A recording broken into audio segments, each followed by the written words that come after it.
নমস্কার বন্ধুরা, crack Bengal YouTube চ্যানেলে তোমাদেরকে স্বাগত জানাই। ঠিক আছে, আমি জেকে স্যার আজকে তোমাদের পলিটির দ্বিতীয় ক্লাস পড়াবো। ঠিক আছে, তার নাম হচ্ছে স্যালিয়েন্ট ফিচার্স। আমরা প্রথম দিন যেটা দেখেছিলাম মেকিং অফ দ্য কনস্টিটিউশন। ঠিক আছে, আজকে আমরা দ্বিতীয় ক্লাস দেখব এবং দ্বিতীয় ক্লাসটা হচ্ছে স্যালিয়েন্ট ফিচার্স, মানে কনস্টিটিউশনে কী কী ফিচার্স আছে, কনস্টিটিউশন যে তৈরি হয়েছে, ঠিক আছে, কনস্টিটিউশনটার ফিচার্সগুলো কী কী। ঠিক আছে, তার মধ্যে আমরা টোটাল তেরোটি পয়েন্ট আছে, 13টি ফিচার্স আছে। 13টি ফিচার্স আমরা আজকে ডিটেলসে দেখব। এই 13টি ফিচার্স দেখলে তোমাদের আর কোনো রকম কিছু প্রবলেম হবে না। ঠিক আছে, 13টি ফিচার্সের মধ্যে কনস্টিটিউশনটাকে আমরা খুব ভালো করে বুঝতে পারবো। ঠিক আছে, তাই প্রথম থেকে এবার দেখা যাক প্রথম ফিচার্স কী বলছে। তাহলে প্রথম ফিচার্স আমাদের বলছে লেন্দিয়েস্ট কনস্টিটিউশন। আমাদের যে কনস্টিটিউশনটা আছে সেটা হচ্ছে লেন্দিয়েস্ট, ওয়ার্ল্ডের সবথেকে বড় হচ্ছে কনস্টিটিউশন কি আমাদের কনস্টিটিউশন, ভারতীয় কনস্টিটিউশন। ঠিক আছে, সবথেকে লেন্দিয়েস্ট বলা হয়। তাহলে এক নম্বর ফিচার্স কি দেখলাম, সেটা হচ্ছে লেন্দিয়েস্ট কনস্টিটিউশন। আর এই কনস্টিটিউশনটা কি হচ্ছে, রিটেন না আনরিটেন? এটা হচ্ছে রিটেন। আমাদের যে ভারতীয় সংবিধান হচ্ছে সেটা হচ্ছে রিটেন, লিখিত। ঠিক আছে, যেমন ইউএসের যদি দেখা হয়, ইউএসের যেমন হচ্ছে রিটেন, কিন্তু যদি ইউকের দেখা হয়, ইউকের হচ্ছে আনরিটেন। ঠিক আছে, ইউকের হচ্ছে আনরিটেন। তো আমাদের ভারতীয় সংবিধান যেটা হচ্ছে সেটা হচ্ছে লেন্দিয়েস্ট এবং সেটা হচ্ছে রিটেন। এরপর সেকেন্ড যেটা আমরা দেখব, সেকেন্ড যে ফিচার সেটা হলো ড্রন from various sources. ড্রন from various sources মানে কি, মানে মানে হলো যে ভারতীয় সংবিধানটা বিভিন্ন দেশের সংবিধান থেকে নেওয়া হয়েছে, সেই কারণে এটাকে বলা হয় ড্রন ফ্রম ভেরিয়াস সোর্সেস। যেমন ব্রিটিশ থেকে নেওয়া হয়েছে, তারপরে ইউএসএ থেকে নেওয়া হয়েছে, জার্মানি থেকে নেওয়া হয়েছে, সাউথ আফ্রিকা থেকে নেওয়া হয়েছে। ঠিক আছে, এইসব বিভিন্ন কান্ট্রি থেকে আমাদের সংবিধানের যে ধারাগুলো দেখছো, যে আর্টিকেলগুলো দেখছো, সেগুলো বিভিন্ন দেশের সংবিধান থেকে নেওয়া হয়েছে, সেই জন্য এটাকে বলে ড্রন ফ্রম ভেরিয়াস সোর্সেস। ঠিক আছে, তিন নম্বর হচ্ছে সিঙ্গেল সিটিজেনশিপ। আমাদের যে ভারতীয় সংবিধান, ঠিক আছে, এটাতে সিঙ্গেল সিটিজেনশিপের কথা বলা হয়। সিঙ্গেল সিটিজেনশিপ মানে এখানে মানে মানে দুটো সিটিজেনশিপ দেওয়া হবে না। যেমন ইউএসএতে কী করা হয়, ইউএসএতে দুটো সিটিজেনশিপ দেওয়া হয়, একটা হচ্ছে দেশের সিটিজেনশিপ, একটা যে রাজ্যে বসবাস করে সেই রাজ্যের সিটিজেনশিপ। আমাদের দেশে যেমন আমরা ভারতবর্ষে বাস করি, তো আমাদের একটাই সিটিজেনশিপ। আমরা যে পশ্চিমবঙ্গে বাস করি তার জন্য আলাদা কোনো সিটিজেনশিপ থাকে না। ঠিক আছে, রাজ্যের কোনো আলাদা সিটিজেনশিপ নেই। তো সেই জন্য আমাদের ভারতীয় সংবিধানকে বলা হয় সিঙ্গেল সিটিজেনশিপ। কিন্তু ইউএসের ক্ষেত্রে সেটা আলাদা। ইউএসএতে রাজ্যের জন্য একটা আলাদা সিটিজেনশিপ করা হয় এবং দেশের জন্য একটা আলাদা সিটিজেনশিপ করা হয়। সেই জন্য ইউএসএর ডাবল সিটিজেনশিপ বলা হয়। ঠিক আছে, কিন্তু ভারতীয় সিটিজেনশিপ হলো সিঙ্গেল সিটিজেনশিপ, এটা মনে রাখতে হবে। তাহলে কি দেখলাম, একটা হচ্ছে লেন্দিয়েস্ট কনস্টিটিউশন, সবথেকে বড় কনস্টিটিউশন পৃথিবীর মধ্যে। দ্বিতীয়ত হলো এটা হচ্ছে রিটেন। ঠিক আছে, আনরিটেন নয়, আনরিটেন হলো ইউকের, কিন্তু ভারতীয় সংবিধান হলো রিটেন। সেকেন্ড কি, ড্রন ফ্রম ভেরিয়াস সোর্সেস, মানে বিভিন্ন দেশের সংবিধান থেকে নেওয়া হয়েছে আমাদের সংবিধানের অংশ। ঠিক আছে, সেই জন্য এটাকে বলা হয় ড্রন ফ্রম ভেরিয়াস সোর্সেস।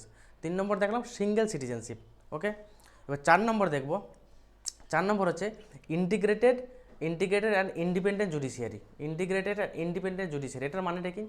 ইন্টিগ্রেটেড বলতে, যেমন ভারতীয় যে জুডিশিয়ারি সিস্টেমটা আছে, একটা হচ্ছে প্রথমে হায়ারার্কিতে আছে, যেমন হচ্ছে প্রথমে উপরে আছে সব থেকে সুপ্রিম কোর্ট, তার নিচে আছে হাইকোর্ট, তার নিচে আছে সাবঅর্ডিনেট কোর্ট। ঠিক আছে, এই তিনটে যে আমাদের জুডিশিয়ারি সিস্টেম আছে, ঠিক আছে, এই সিস্টেমটা কি একদম ইন্টিগ্রেটেড আর হচ্ছে ইন্ডিপেন্ডেন্ট। ঠিক আছে, এর মধ্যে কোনো রকম হস্তক্ষেপ হয় না। ঠিক আছে, সেই জন্য এটা ভারতীয় যে জুডিশিয়ারি সিস্টেম সেটাকে বলা হয় integrated and independent judiciary. Okay, single system of courts. ঠিক আছে, এখানে বোথ যে সেন্ট্রাল ল এবং যে স্টেট ল সেটাই এনফোর্স করা হয় একটা সেই কোর্টে। বোঝা গেল, সেন্ট্রাল ল, রাজ্যের কিছু নিজস্ব ল থাকে, কিছু সেন্ট্রাল ল থাকে, সেই সেম সব লগুলো কী করা হয় কোর্টের মধ্যে, সেটা এনফোর্স করা হয়। বোঝা গেল, তাহলে আমাদের জুডিশিয়ারি কী সিস্টেম, একটা হচ্ছে ইন্টিগ্রেটেড এবং ইন্ডিপেন্ডেন্ট জুডিশিয়ারি। ওকে, এবার 5 নম্বর বলছে synthesis of parliamentary sovereignty and judicial supremacy. এটার মানেটা কি? এটার মানেটা বলছে পার্লামেন্টারি সোভারেনিটি, মানে ইউকেতে যেটা আছে, ইউকের সিস্টেমটা কি হচ্ছে, ইউকেতে হচ্ছে তোমার যেমন পার্লামেন্টারি সোভারেন। ঠিক আছে, পার্লামেন্ট সোভারেন মানে হচ্ছে এখানে পার্লামেন্টই সর্বা, মানে পার্লামেন্ট যে ল পাস করবে, যে আইন পাস করবে, সেটা জুডিশিয়ারিকে মানতে হবে, সেটা সবাইকে মানতে হবে। ঠিক আছে, সেই জন্য ইউকের যে পার্লামেন্ট সেটাকে বলা হয় পার্লামেন্টারি সোভারেনিটি। আর জুডিশিয়াল সুপ্রিমেসি হচ্ছে ইউএসএতে কি পার্লামেন্টের থেকে পাওয়ার বেশি কার জুডিশিয়ারি ওখানে বলবে যা বলবে তাই, ঠিক আছে। কিন্তু আমাদের ভারতীয় এতটাই সুন্দর সংবিধান যে আমরা কাউকে সর্বোচ্চ পাওয়ার দেওয়া হয়নি। এখানে পার্লামেন্টারি সোভেরেনিটি এবং জুডিশিয়াল যে সুপ্রিমেসি দুটোকেই সিনথেসিস করা হয়েছে, মানে দুটোকে মার্জ করে দেওয়া হয়েছে, দুটোকে মিলিয়ে বলা হয়েছে। যেমন কোনো কিছু, যেমন সাপোজ এই যে কিছুদিন আগে ইলেকট্রাল বন্ড কী হলো, আমাদের পার্লামেন্ট থেকে পাস হলো, সেটা ল পাস হয়ে ইলেকট্রাল বন্ড লাগু হয়ে গেল। কিন্তু এতটাই সুন্দর যে এখানে দেখো ইলেকট্রাল বন্ডটা কি, যেই সুপ্রিম কোর্টে পৌঁছালো, সুপ্রিম কোর্ট সেটাকে আনকনস্টিটিউশনাল বলে দিল যে এটা লাগু হতে পারে না, এটা বেসিক স্ট্রাকচারকে নষ্ট করছে, ঠিক আছে। সেই জন্য দেখো জুডিশিয়ালও এখানে হাই পাওয়ার নয়, আর পার্লামেন্টও হাই পাওয়ার নয়। যদি পার্লামেন্ট খুব বেশি কিছু বাড়াবাড়ি করে তখন কি জুডিশিয়াল তাকে বলে থেমে যাও, আর যদি জুডিশিয়ারি কিছু বাড়াবাড়ি করে পার্লামেন্ট সেটাতে ল পাস করে দেয়, ঠিক আছে। এটা হচ্ছে সিনথেসিস বলা হয়। কিন্তু ইউকেতে কী হয়, পার্লামেন্ট যা বলবে তাই, ঠিক আছে। আর ইউএসএতে কী হয়, জুডিশিয়ারি যা বলবে তাই, ঠিক আছে। তাই আমাদেরটা হচ্ছে সিনথেসিস, এটা মনে রাখবে। পার্লামেন্টারি সোভারেনিটি আর জুডিশিয়াল সুপ্রিমেসির সিনথেসিস হলো আমাদের পার্লামেন্ট, ঠিক আছে, আমাদের কনস্টিটিউশন। 6 নম্বর হচ্ছে আমাদের যে গভর্নমেন্টটা হচ্ছে সেটাকে আমাদের ইন্ডিয়ান যে ফর্ম অফ গভর্নমেন্ট, এটা এক্সামে আসে প্রায়, যে এটা কীরকম প্রেসিডেন্সিয়াল ফর্ম অফ গভর্নমেন্ট না পার্লামেন্টারি ফর্ম অফ গভর্নমেন্ট। তো আমাদেরটা হলো, এটা মনে রাখবে অলওয়েজ, যে পার্লামেন্টারি ফর্ম অফ গভর্নমেন্ট, ঠিক আছে। যেমন তোমার ইউএসএর কি প্রেসিডেন্সিয়াল ফর্ম অফ গভর্নমেন্ট, ওখানে প্রেসিডেন্টই মেন, ঠিক আছে। কিন্তু আমাদের এখানে হচ্ছে পার্লামেন্টারি ফর্ম অফ গভর্নমেন্ট, বোঝা গেল। এখানে পার্লামেন্টারি ফর্ম অফ গভর্নমেন্টে কী হয়, যে এক্সিকিউটিভ বলতে কি, যে সরকার যারা অ্যাকচুয়ালি মন্ত্রিসভা, ঠিক আছে, তারা হচ্ছে তাদেরকে বলে executive remain responsible to legislature, মানে লেজিসলেচার যেখানে হচ্ছে লোকসভা রাজ্যসভা, ঠিক আছে, সেটাকে লেজিসলেচার, যেখানে ল তৈরি হয়, আইন যেখানে তৈরি হয় সেটাকে বলে লেজিসলেচার। আর যারা যারা আইনটাকে লাগু করে, ঠিক আছে, তাদেরকে বলে এক্সিকিউটিভ, ঠিক আছে। তাহলে এক্সিকিউটিভ যে যারা আইনকে লাগু করে, যেমন হচ্ছে আমাদের মিনিস্টাররা, ঠিক আছে, যেমন অফিসিয়ালরা আছে, ঠিক আছে, অফিসাররা যারা, এদেরকে সব এক্সিকিউটিভের মধ্যে পড়ে, ঠিক আছে। তো এক্সিকিউটিভ কী করে, রেসপন্সিবল থেকে লেজিসলেচারের কাছে। এক্সিকিউটিভ কোনোরকম কোনো কিছু করলে লেজিসলেচার তাদেরকে ধরবে, তাই কি বলা হয়, পার্লামেন্টারি ফর্ম অফ গভর্নমেন্ট বলা হয়, ঠিক আছে। নেক্সট হচ্ছে 7 নম্বর যেটা, সেটা হচ্ছে federal system with unitary bias. 7 নম্বর যে ফিচার্সটা হলো আমাদের কনস্টিটিউশনের, সেটা হলো federal system with unitary bias. মানে আমাদের সিস্টেমটা হলো যে ফেডারেল মানে হচ্ছে রাজ্যের একটা আলাদা পাওয়ার আছে, সেন্ট্রালের একটা আলাদা পাওয়ার আছে, ঠিক আছে। কিন্তু কিছু কিছু সময়, যেমন এমার্জেন্সির সময় কী হয়, ইউনিটারি বায়াস, মানে ইউনিয়ন কী করে, রাজ্যের ওপর প্রেসিডেন্ট রুল বা ন্যাশনাল এমার্জেন্সি লাগু করে দিতে পারে। তাহলে কি আমাদের সিস্টেমটা হলো ফেডারেল সিস্টেম, মানে রাজ্যের আলাদা পাওয়ার আছে, মানে পুরোপুরি একদম ক্লিয়ার কাট বলে দেওয়া আছে, রাজ্যের এটা পাওয়ার, সেন্ট্রাল এটা পাওয়ার, কিছু দুজনের কনকারেন্ট লিস্টে কিছু দুজনের কমন পাওয়ার দেওয়া হয়েছে, এটা আলাদা আলাদা করে দিয়েছে। কিন্তু কিছু কিছু সময় ইউনিটারি বায়াসড, মানে ইউনিয়ন চাইলে রাজ্যের ওপর হাবি হতে পারে, ঠিক আছে। সেই জন্য বলা হয় federal system with unitary bias. Next হচ্ছে 8 নম্বর হচ্ছে blend of rigidity and flexibility. Blend of rigidity and flexibility মানে কি, মানে আমাদের কনস্টিটিউশন কিছু কিছু সময় রিজিড, মানে খুবই কঠিন শক্ত, আবার কিছু সময় ফ্লেক্সিবল, যেমন ইউকেতে আছে, কিছু টাইম হচ্ছে ফ্লেক্সিবল, কিছু টাইম আমাদের কনস্টিটিউশন কিছু টাইম হচ্ছে খুব হার্ড। সেই জন্য বলা হয় blend of rigidity and flexibility. Next হচ্ছে 9 নম্বর যেটা, ডিপিএসপি একটা স্যালিয়েন্ট ফিচার্স আমাদের কনস্টিটিউশনের। এটাকে বলে noble feature of the constitution. ডিপিএসপিকে directive principle of state policy, ঠিক আছে। এটার মানে হচ্ছে আদর্শমূলক নীতি, ঠিক আছে, নির্দেশমূলক নীতি যেটা, ঠিক আছে। তো ডিপিএসপিকে ডক্টর বি.আর. আম্বেদকর কী বলেছেন, Nobel feature of the constitution বলেছেন, ঠিক আছে। ডিপিএসপিটা কি পরবর্তী ক্লাসে আমরা ভালো করে ডিটেলসে দেখব। নেক্সট হচ্ছে সেকুলার স্টেট। আমাদের যে দেশটা সেটা কি সেকুলারিজম, ঠিক আছে, সেকুলারিজমে বিশ্বাস করে, সেকুলার স্টেট, ঠিক আছে। এই সেকুলার ওয়ার্ডটা যখন কনস্টিটিউশন তৈরি হয়েছিল তখন কিন্তু সেকুলার ওয়ার্ডটা ছিল না। সেকুলার ওয়ার্ডটা কখন আমাদের কনস্টিটিউশনের মধ্যে প্রিএম্বলের মধ্যে ঢোকানো হয়, 42 নম্বর অ্যামেন্ডমেন্ট অ্যাক্ট। 42 নম্বর যে অ্যামেন্ডমেন্ট অ্যাক্টটা হয়, 42 নম্বর যে অ্যামেন্ডমেন্ট অ্যাক্টটা হয়, সেই 42 নম্বর অ্যামেন্ডমেন্ট অ্যাক্টে ঠিক সেকুলারিজম ওয়ার্ডটা ঢোকানো হয়, ঠিক আছে। এটা আমরা মনে রাখবো, 42 নম্বর অ্যামেন্ডমেন্ট অ্যাক্ট, এটা 1946 করা আছে, এটা 1976 হবে, ঠিক আছে। তো 42 সেকুলার অ্যাডেড কখন করা হয়েছিল, 42 নম্বর অ্যামেন্ডমেন্ট অ্যাক্ট কনস্টিটিউশন অ্যামেন্ডমেন্ট 1976 সালে, ঠিক আছে। আর এটা একটা জানতে হবে যে আমাদের যে সেকুলারিজম, ঠিক আছে, সেকুলার যে আমাদের কান্ট্রি বলা হয় আমাদের দেশকে, তো আমাদের যে সেকুলারিজম সেটা হলো পজিটিভ। পজিটিভ। আর যেটা ওয়েস্টার্ন কান্ট্রিতে, যেটা ইউরোপিয়ান কান্ট্রিতে, তাদের সেকুলারিজম, যেমন ফ্রান্স, তাদের সেকুলারিজমটা হচ্ছে নেগেটিভ। এর কারণটা কি?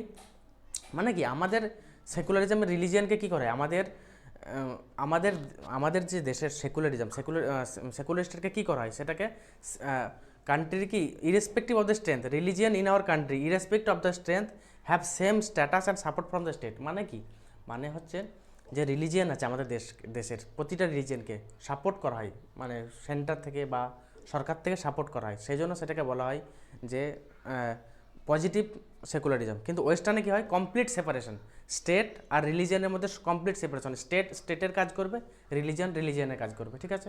কিন্তু আমাদের দেশে সেটা কি করা হয় না, স্টেটকে ইন্টারফেয়ার করতে পারে।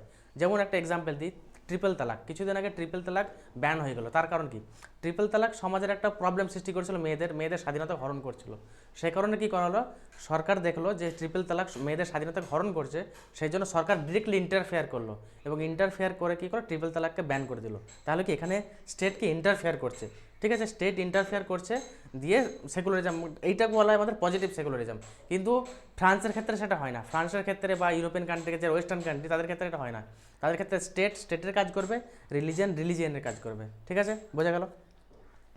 নেক্সট হচ্ছে universal adult franchise. Universal adult franchise বলতে কি, ভোটিং এজ, ঠিক আছে, ভোটিং এজ আগে আমাদের ছিল 21 বছর, ঠিক আছে, সেটা 61 মানে 61 নম্বর কনস্টিটিউশন অ্যামেন্ডমেন্ট অ্যাক্টের মাধ্যমে সেই ভোটিং এজটাকে 21 থেকে কমিয়ে 18 করে দেওয়া হয়, যাতে সকলে ভোট দিতে পারে, 18 বছরের ঊর্ধ্বে সকলে যাতে ভোট দিতে পারে, সেটাকে বলা ইউনিভার্সাল অ্যাডাল্ট ফ্র্যাঞ্চাইজ। এরপর নেক্সট যেটা হচ্ছে ফান্ডামেন্টাল ডিউটি। ফান্ডামেন্টাল ডিউটিটাও কনস্টিটিউশনে ছিল না যখন কনস্টিটিউশন প্রথম তৈরি হয়। এটাও 42 নম্বর অ্যামেন্ডমেন্ট অ্যাক্টে 1976 সালে স্বর্ণ সিং কমিটি কি রিকমেন্ড করেছিল, স্বর্ণ সিং কমিটি এটা রিকমেন্ড করেছিল যে ফান্ডামেন্টাল ডিউটি বলে কিছু হওয়া উচিত। তো ফান্ডামেন্টাল ডিউটি, এবার ফান্ডামেন্টাল ডিউটি বলতে কি, ফান্ডামেন্টাল ডিউটিটা আগে কনস্টিটিউশন যখন শুরু হয়েছিল তখন কনস্টিটিউশনের সময় ছিল না ফান্ডামেন্টাল ডিউটিটা, ঠিক আছে। ফান্ডামেন্টাল ডিউটিটা 42 নম্বর কনস্টিটিউশন অ্যামেন্ডমেন্ট অ্যাক্টের মাধ্যমে 1976 সালে সেটা অ্যাড করা হয়, ঠিক আছে। এটা অ্যাড করে কোন কমিটির রিকমেন্ডেশনে, এটা মনে রাখবে অলওয়েজ, স্বর্ণ সিং কমিটির রিকমেন্ডেশনে, ঠিক আছে। স্বর্ণ সিং কমিটি বলে ফান্ডামেন্টাল ডিউটি অ্যাড করার জন্য আমাদের কনস্টিটিউশনে। তাহলে ফান্ডামেন্টাল ডিউটিটা কী কারণে, ফান্ডামেন্টাল ডিউটিটা কী বলতে চাইছে, ফান্ডামেন্টাল ডিউটি এটাই বলছে যে আমাদের নাগরিক হিসেবে আমাদের কী কর্তব্য, একটা তো দেশের কর্তব্য, একটা সরকারের কর্তব্য, ঠিক আছে, সরকার তো একটা কাজ করবেই নাগরিকদের প্রতি, কিন্তু আমরা অ্যাজ এ সিটিজেন, ঠিক আছে, আমরা যে ভারতীয় সিটিজেন, আমাদের তো কিছু কর্তব্য আছে দেশের প্রতি, সেই কর্তব্যগুলোকে ফান্ডামেন্টাল ডিউটি বলা হয়, ঠিক আছে। এগুলো আমরা পরবর্তী ক্লাসে ফান্ডামেন্টাল ডিউটি ক্লাসে ডিটেলসে পড়বো, ঠিক আছে। এরপর হচ্ছে ফান্ডামেন্টাল রাইট, এটাও একটা সাইলেন্ট ফিচার্স, এটারও ক্লাস ফার্দার নেক্সট চ্যাপ্টারে খুব ভালোভাবে ডিটেলসে পড়বো ফান্ডামেন্টাল রাইটটা কী। তাহলে প্রথম থেকে একবার দেখে নিই আমরা কী কী দেখলাম। প্রথম দেখলাম আমরা হচ্ছে লেন্দিয়েস্ট কনস্টিটিউশন, 1 নম্বর, যেটা হচ্ছে রিটেন। 2 নম্বর কি দেখলাম, ড্রন ফ্রম ভেরিয়াস সোর্সেস, বিভিন্ন সোর্স থেকে বিভিন্ন দেশ থেকে নেওয়া হয়েছে। 3 নম্বর দেখলাম সিঙ্গেল সিটিজেনশিপ, একটাই সিটিজেনশিপ দেওয়া হয়, কিন্তু ইউএসএ থেকে ডাবল সিটিজেনশিপ, ঠিক আছে। আর একটা হচ্ছে ইন্টিগ্রেটেড অ্যান্ড ইন্ডিপেন্ডেন্ট জুডিশিয়ারি, ঠিক আছে। এখানে জুডিশিয়ারি হচ্ছে ইন্টিগ্রেটেড, মানে supreme court, high court, lower court সব হচ্ছে একসাথেই, ঠিক আছে, ইন্টিগ্রেটেড বলা হয়।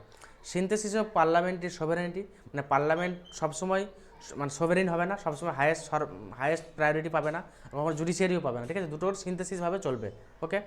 নেক্সট হচ্ছে পার্লামেন্টারি ফর্ম অফ গভর্নমেন্ট, এখানে পার্লামেন্টারি ফর্ম অফ গভর্নমেন্ট মানা হয়, ঠিক আছে। নেক্সট হচ্ছে federal system with unitary bias, okay. Blend of rigidity and flexibility, এটা একটা পয়েন্ট গেল। ডিপিএসপি, আর হচ্ছে সেকুলার স্টেটে দেখলাম universal adult franchise, fundamental duty, fundamental right, এই জিনিস কটা মনে রাখবে, এগুলো হচ্ছে স্যালিয়েন্ট ফিচার্স। এক্সামে এর সম্পর্কে যে কোনো ডিটেলস দিতে পারে, যে কোনো একটা কোশ্চেন দিতে পারে, তোমরা সেটা আশা করছি ভালোভাবে এবার আনসার করতে পারবে। এবার কোনো রকম প্রবলেম হলে তোমরা কমেন্ট সেকশনে জানাতে পারো, ঠিক আছে। আর তোমাদের অসংখ্য ধন্যবাদ ক্লাসটা শেষ পর্যন্ত দেখার জন্য, আর কোনো রকম ফিডব্যাক তোমরা দেবে, ওকে। তো যদি ভালো লাগে ক্লাসটা লাইক এবং সাবস্ক্রাইব করে দেবে, এবং তোমার বন্ধুদের সাথেও শেয়ার করবে, ওকে। ধন্যবাদ।